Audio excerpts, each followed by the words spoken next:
میں نے یہ نہیں پوچھا پوسٹر ہے یا کوئی نامور ہے، کون کون مقرر ہے یا نہیں، مجھے قسم خور آنا ہے تو گھر آنا ہے، کوئی دقت نہیں ہے، تو اس لیے میں چلا آیا۔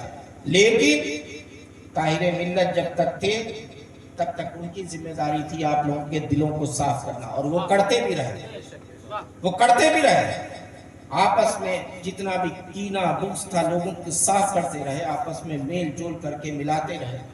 کئی حادثے یہاں پر ہوئے، ایک عید کے دن کا حادثہ بھی مجھے یاد ہے، وہ طاہر ملت کی شخصیت تھی، جب 2 بجے رات میں یہاں سے گاڑی گئی تھی اور طاہر ملت اپنے یہاں جہاں نماز پڑھاتے ہیں وہاں چھوڑ کے اس گاؤں میں آئے، کہ وہ بھی قربانی مجھے یاد ہے، اور آپ کے لیے تو ایک ہوگی، میرے لیے تو لاکھوں قربانیاں ان کی میری نظروں سے گزری ہیں۔